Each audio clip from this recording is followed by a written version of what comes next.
Merci à vous d'avoir pris le rendez-vous sur l'émission Ecclésia. Merci à vous tous qui êtes sur la page YouTube ou sur la page Facebook. Que le Seigneur vous bénisse parce que ce soir encore, nous allons apprendre de nouvelles choses. Et pour cela, j'ai sur ce plateau Maman Mireille Adanfon. Maman, bonjour. Bonjour, Comment allez-vous? ça va très bien. Merci d'avoir accepté cette invitation. Merci. Alors, à ma gauche, j'ai Maman Nicole Monta. Maman, bonjour. Bonjour. Comment allez-vous? Je vais bien, Alors, merci. le thème de ce plateau, c'est qu'est-ce qui doit faire la gloire d'une femme? Et la première question, je vais la poser à Maman Monta. Pourquoi la Bible dit-elle que la femme fait la gloire ou la couronne de son mari? Merci pour la question. Quand on parle de couronne, on parle de quelque chose qui a de la valeur, quelque chose qui a de l'importance. Yes. C'est quelque chose qui donne, qui fait honneur. Donc, la femme a été créée par Dieu pour être une aide Pour l'homme. pour l'homme. Et pas n'importe quelle aide. L'aide qui va faire rayonner sa vie, la vie de l'homme. L'aide qui va contribuer à l'épanouissement de l'homme. C'est pas l'aide qui va lui faire honte. C'est pas la femme qui est la couronne de son mari est toujours disposée à l'accompagner Partout. partout Et en tout. et en tout. Merci. Et cette femme-là, pour y arriver, a forcément besoin de Dieu. C'est-à-dire, doit faire de Dieu son tout en tout. C'est clair. Oui. Cette femme-là doit passer du temps dans le secret avec Dieu, en train d'intercéder en faveur de son mari, en train de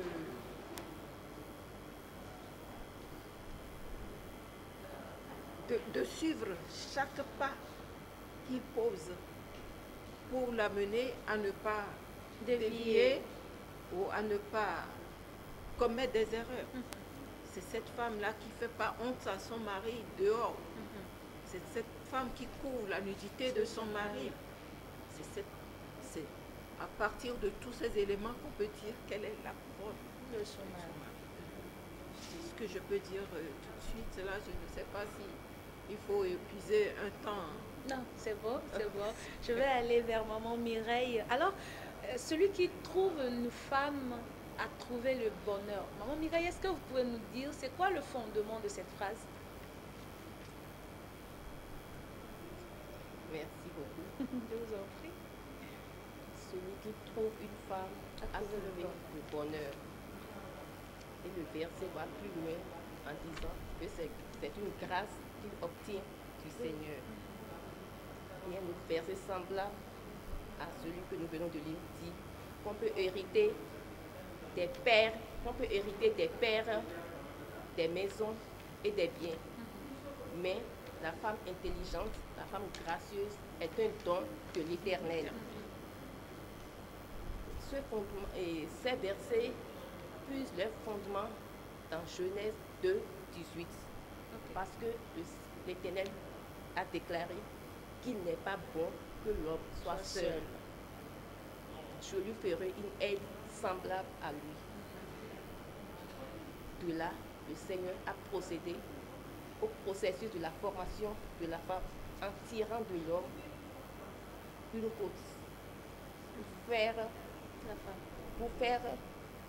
pour faire la femme. Et l'homme au réveil, il a dit, elle est os de mes os, chair de ma chair. Donc la femme est tirée de l'homme. Celui qui a trouvé une femme a trouvé le bonheur. Cette femme auprès du mari contribuera à l'épanouissement du mari. Cette femme permettra à l'homme d'accomplir sa destinée. Cette femme jouera le rôle, la mission que le Seigneur lui a confiée, c'est-à-dire être une aide pour son mari. Mais en dehors du Seigneur, elle ne pourra pas convenablement jouer ce rôle. il faut qu'elle soit attachée au Seigneur. Il faut qu'elle soit attachée au Saint-Esprit pour jouer convenablement ce rôle. Merci beaucoup, maman Mireille.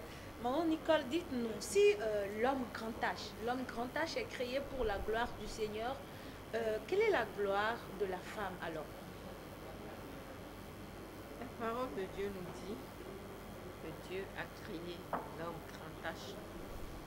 C'est-à-dire qu'il a créé l'homme à son image. Femme à son image. Et selon sa ressemblance. Et il les créa homme et femme.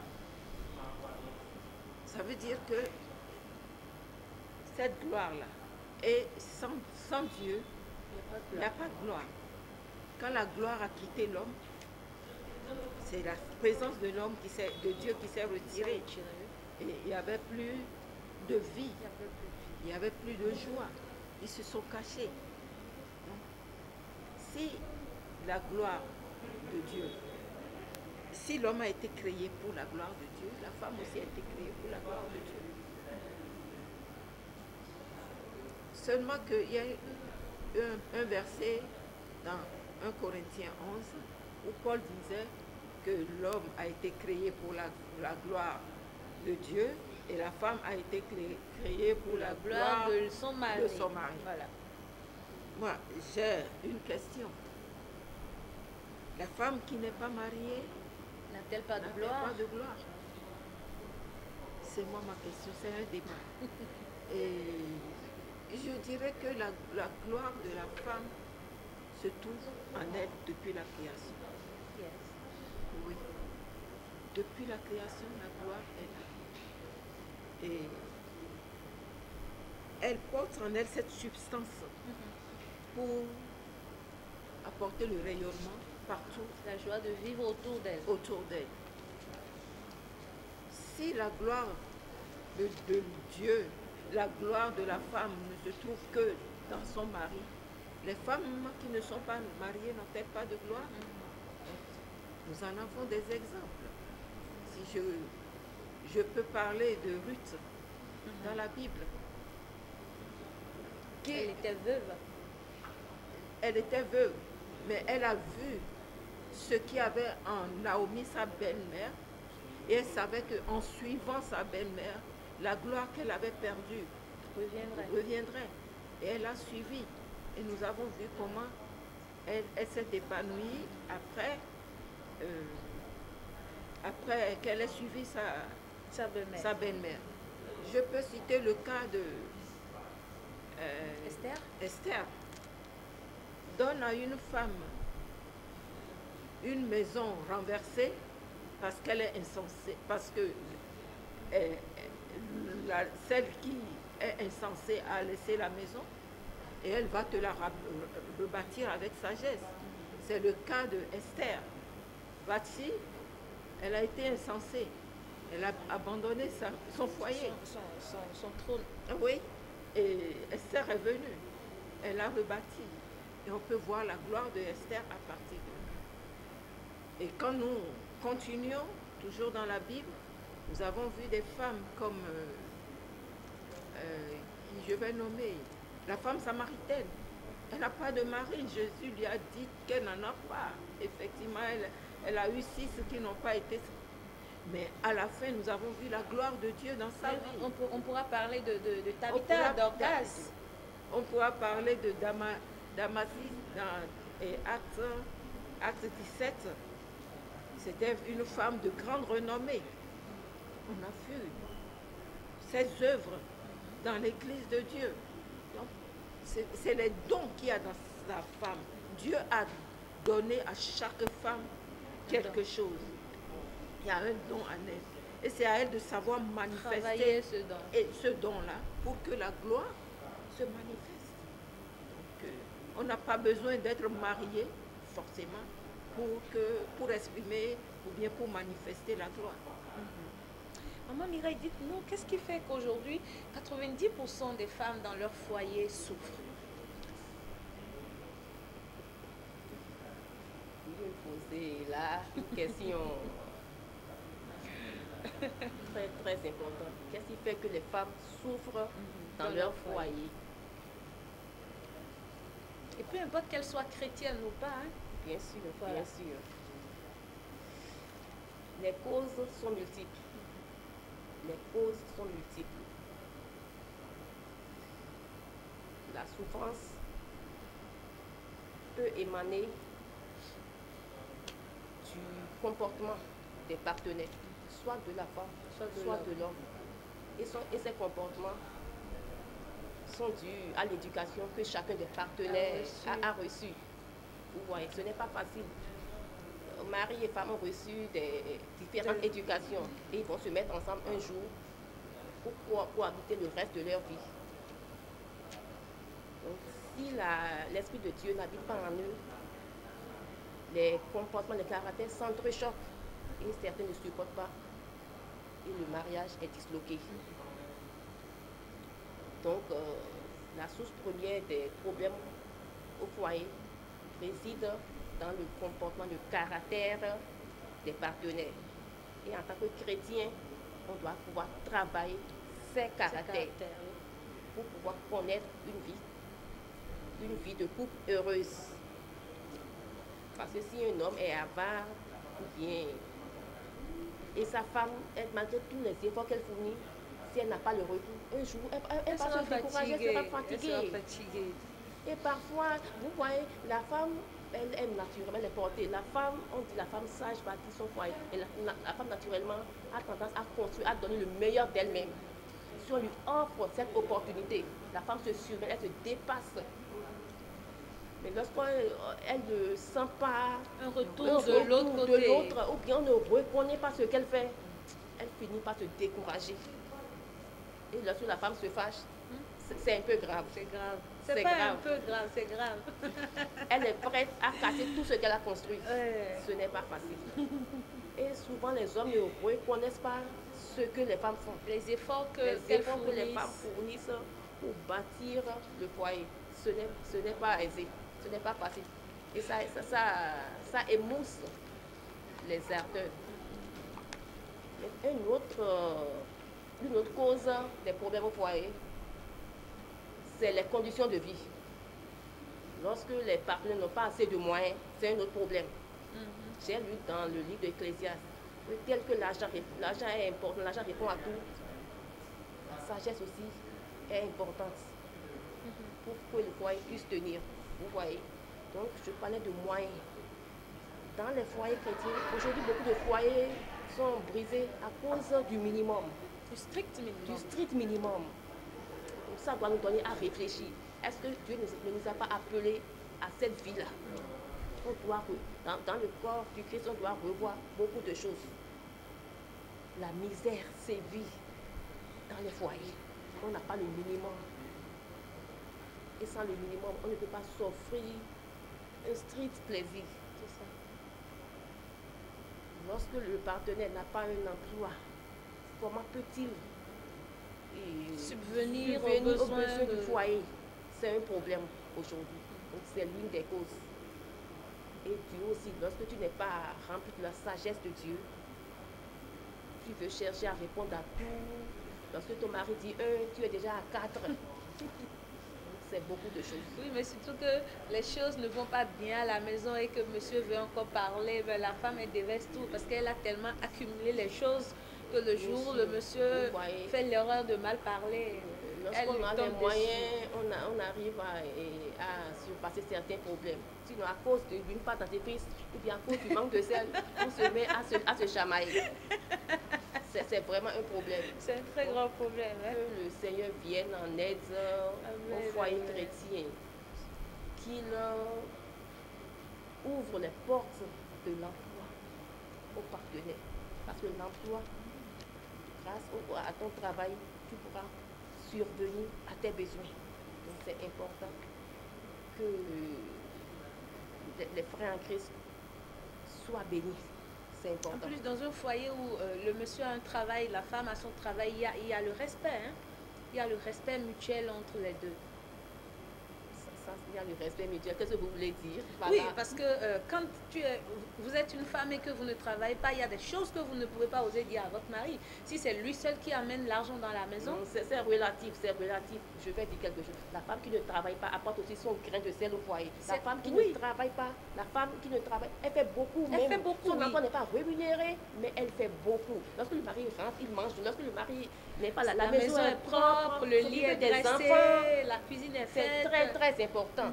Ce n'est pas rémunéré, mais cela contribue à la construction du foyer. Et selon j'ai suivi certaines informations. Au Japon, on a jugé un mari, on lui a imposé de payer des amendes à sa femme pour avoir travaillé pendant des années. Sans salaire. Sans salaire. Les hommes ne reconnaissent pas cela, mais la femme, ce faisant, en effectuant les travaux ménagers, participe à la construction du foyer. Vivement que cette loi vienne au Bénin. Non, moi je ne suis pas pour qu'elle vienne au Bénin. Mais ce que moi je veux, que l'homme reconnaisse, que le mari reconnaisse ce que la femme fait. Lui, il va chercher l'argent.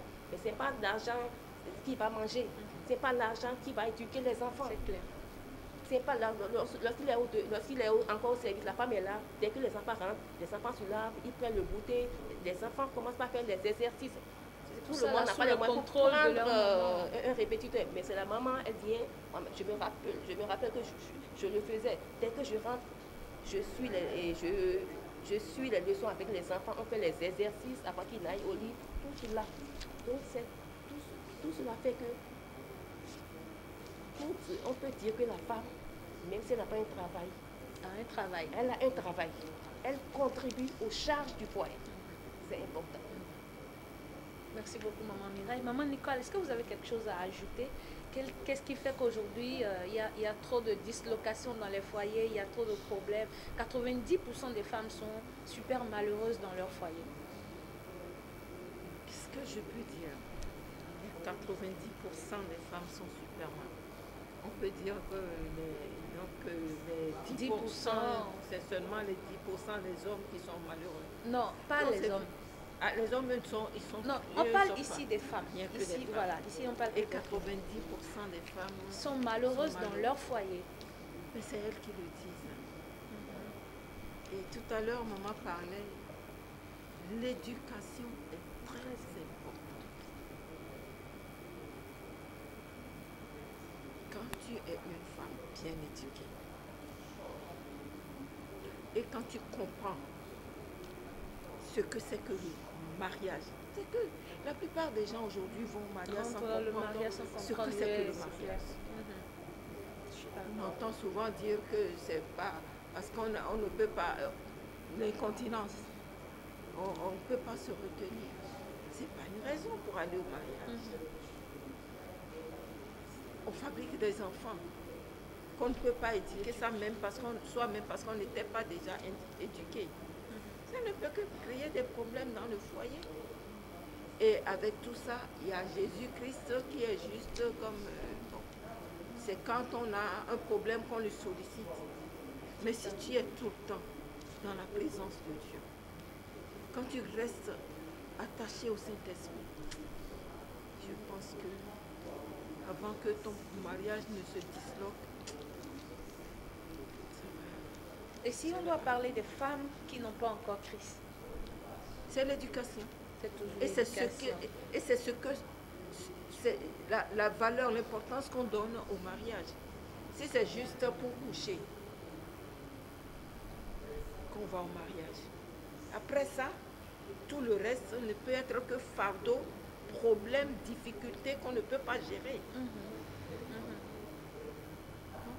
Parce que nos parents, nos grands-parents, la plupart n'ont pas eu Christ. Pourtant, en leur temps, on ne divorçait pas. Il n'y a pas de divorce, voilà. On ne divorçait pas tant que ça. C'est parce qu'on ne prend pas le mariage au sérieux. On se marie. Mon ami s'est marié, moi aussi je vais me marier. Pour lui prouver que... Je vais porter une belle robe, je serai bien maquillée. Ça ne s'arrête pas là, non. Le mariage, c'est plus que ça.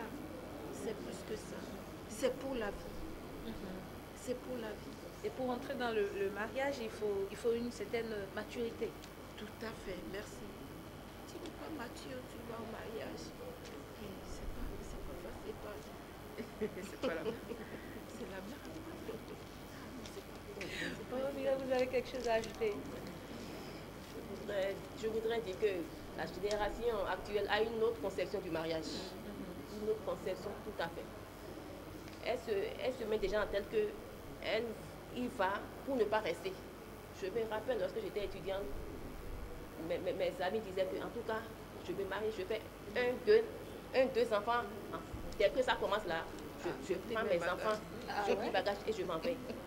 Aujourd'hui, on ne se marie plus dans l'idée de rester au foyer.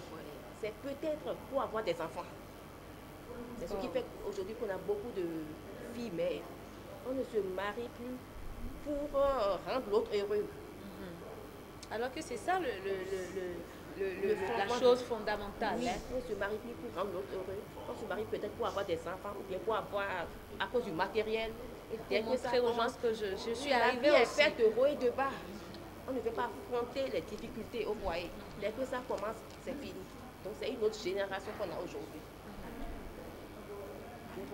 Ou bien parfois, on se marie en dehors de l'autre du mariage. C'est le Seigneur qui a institué le mariage. On ne doit pas se marier en dehors de lui. Et même si tu t'es marié en dehors de lui, si Dieu te faisait grâce et que tu viennes au Seigneur, avec le Seigneur, tu reprends tout. Tu reprends tout. Le Seigneur va t'accorder la force nécessaire pour tenir. Le mariage, étant institué par Dieu, est une bonne chose. Très bonne chose. Il est vrai que parfois, ça bat l'aile, ça bat, étant donné que oui, mais quoi qu'on dise, le mariage est une bonne chose. Merci. Alors, maman Nicole, est-ce que on peut dire que les difficultés dans un foyer chrétien, on va dire, constituent les signes de la gloire? Reprenez votre question. Est-ce qu'on pourra dire dans un foyer, est-ce que les difficultés constituent les signes de la gloire? C'est-à-dire dans un foyer où il y a des problèmes, des difficultés, je sais pas, des hauts, des bas, tout le temps. Est-ce que ça prouve que derrière ces difficultés, demain, il y a la gloire de Dieu qui va se révéler? Si tu as la persévérance, si tu peux tenir jusqu'à la fin. Jusqu'à la fin. Parce que la parole de Dieu nous dit que toute chose concourt au bien de ceux qui aiment Dieu. Donc, avec la persévérance, le courage, le sacrifice de soi. Parce que tu te dis, c'est avec le sacrifice qu'on va à la gloire.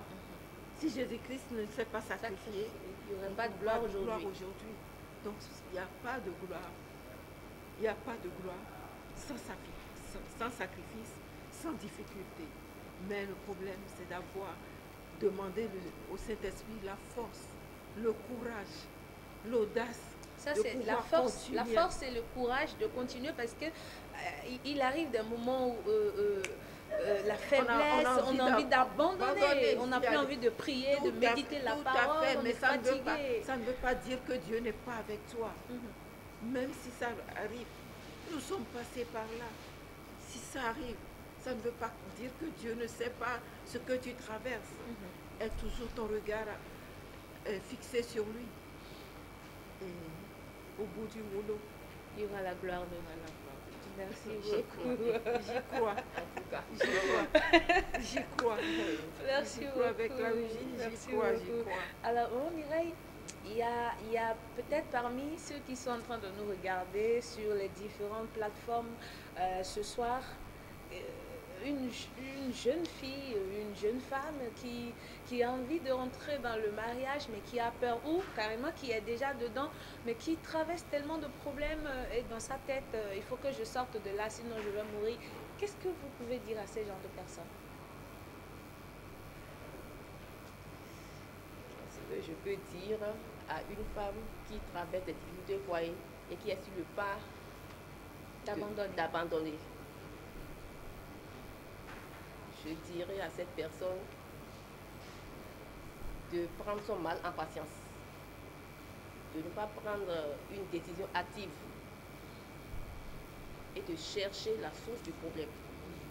Parce qu'il y a plusieurs causes qui entraînent des problèmes. Les problèmes au foyer peuvent être liés au comportement, soit du mari ou de l'homme. Donc si tu es humble, tu peux chercher à travailler ton caractère. Si tu prépares mal au sexe, si tu parles par exemple mal à ton mari, et que tout le temps il te fait ce reproche, tu peux rentrer en toi-même un instant et commencer à dire, il faut que j'apprenne à bien parler à mon mari, il faut que je réponde à mon mari avec douceur. Si c'est là la source du problème et que tu en prends conscience, ce problème s'éteint, c'est réglé. Si c'est un problème qui est lié aux difficultés financières, peut-être le mari n'a pas un emploi et vous vivez difficilement. Si Dieu fait grâce et qu'il trouve un emploi, ce problème est aussi dissipé. Vous voyez? Maintenant, si c'est des questions spirituelles et que vous êtes chrétien, vous pouvez régler cela avec le Seigneur. Donc, cette personne qui a des problèmes, qu'elle aille chercher la source, l'origine de ce problème d'abord et cherche à le régler avant de pouvoir prendre cette décision. Ce n'est pas la bonne décision.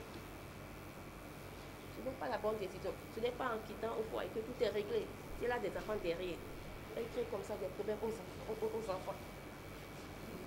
Quitter le foyer comme ça, ce n'est pas la solution. Encore qu'aujourd'hui, les jeunes filles et les jeunes femmes ne font plus comme nos mères. Auparavant, nos mères disent je reste à cause de mes enfants. Elles se sacrifient. Elles se sacrifient pour les enfants. Mais aujourd'hui, il n'y a plus de sacrifice pour les enfants. Ça marche ou ça ne marche pas. Et puis bon, plus bagage et puis on s'en va. Tout en oubliant que quand on quitte un homme, on tombe toujours sur un autre homme. Et puis ainsi de suite, quoi.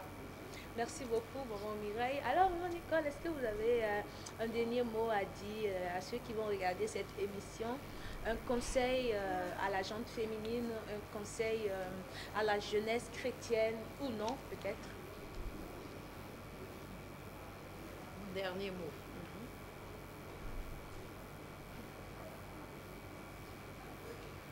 Qu'il sorte toute femme, qu'elle soit jeune, qu'elle soit ancienne, déjà dans son foyer, à demander la grâce d'être à l'image de la femme de Proverbe 31 de la Bible. C'est la femme gracieuse, c'est la femme que tout homme voudrait avoir. Ce n'est pas facile, mais avec le Seigneur, il arrivera. C'est ce que je peux dire. Merci beaucoup à vous. Merci, maman, d'avoir accepté notre invitation sur ce plateau. Que le Seigneur vous bénisse. On pourra peut-être se revoir autour d'un autre thème, si Dieu le veut bien. Maman Mireille, que le Seigneur vous bénisse. Merci d'avoir accepté notre invitation. Merci. Mesdames et messieurs, merci à vous, chers frères et sœurs dans le Seigneur. Que le Seigneur vous bénisse, vous qui avez suivi cette émission plateau. J'espère que vous avez pris bonne note. J'espère que vous avez gardé l'essentiel. La femme sage bâtit sa maison pendant que la femme insensée la renverse. La gloire de la femme, ce qui fait la gloire de la femme, c'est son mari. Ça ne veut pas dire que si vous n'êtes pas marié, que vous n'êtes pas glorieuse, vous n'êtes pas une femme glorieuse. Non, le don de la gloire est en vous et c'est à vous de le cultiver, de faire sortir ce que Dieu a mis en vous parce que vous êtes des femmes, vous êtes des porteuses de gloire. Que le Seigneur nous bénisse et que dans 2 semaines, on se retrouve encore sur ce plateau avec un nouveau thème. Bye bye.